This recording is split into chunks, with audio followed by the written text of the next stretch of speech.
So it's probably not, hasn't been reported, but it's a fact that last night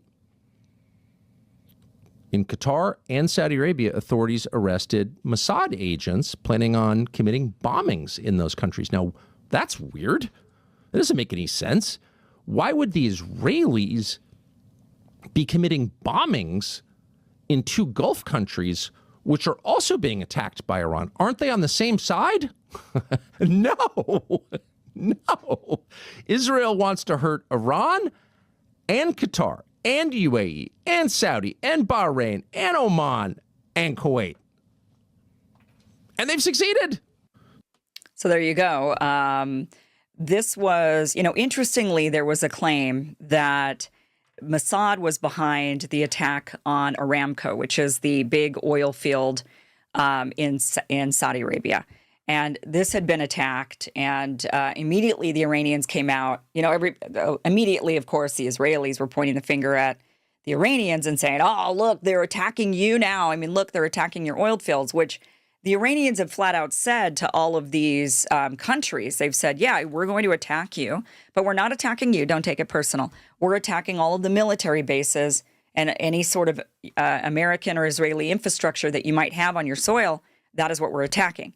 And they also attacked hotels and anywhere where U.S. military that they were using. And it has been confirmed that the hotels that Iran did bomb in various different countries were being used by U.S. military. And so that is what the Iranians have said straight up. So when Aramco was bombed, Iran came out and said, wait a minute, that wasn't on our list. That wasn't us.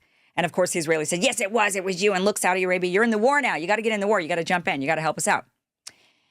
And Saudi Arabia, interestingly, what's interesting about this is that Saudi Arabia issued a statement, and their statement didn't name names. They actually said, an official source at the Ministry of Energy, the Saudis, said that the oil refinery sustained limited damage as a result of debris from the interception of 2 drones in its vicinity. The incident resulted in a limited fire, which was immediately contained by emergency response teams. No injuries or fatalities were reported. Some operational units at the refinery were shut down as a precautionary measure without any impact on the supply or petroleum products to local markets. So that's interesting that the Saudis actually issued that statement because, remember, the Iranians and the Americans were trying to point the fingers at the Iranians and say, Iran did it, Iran did it, Iran did it.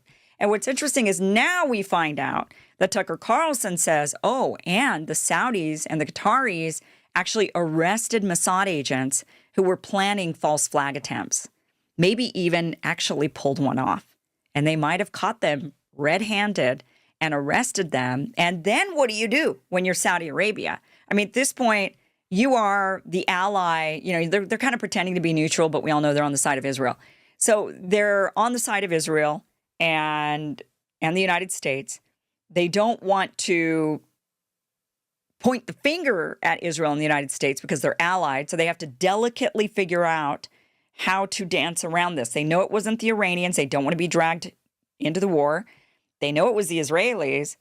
But are they going to come out and say the Israelis did a false flag attack on us? Because if they come out and say that, suddenly now the Israelis should be enemy number 1 to Saudi Arabia.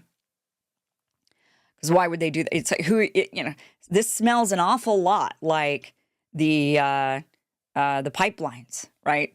It smells an awful lot like the pipelines. And so you've got, what do you say when you know that your own people did this to you? What happened immediately after the pipelines were blown up? They immediately said, oh, it was the Russians. And then people were like, why would the Russians blow up their own pipelines? Well, it was the Russians. And then when news started coming out that no, it was actually what Seymour Hersh said was the Norwegians with Americans and maybe Ukrainians were involved. Like there's all these different actors, but they were supposed to be the allies of Germany. And yet they blew up infrastructure that would really help the Germans.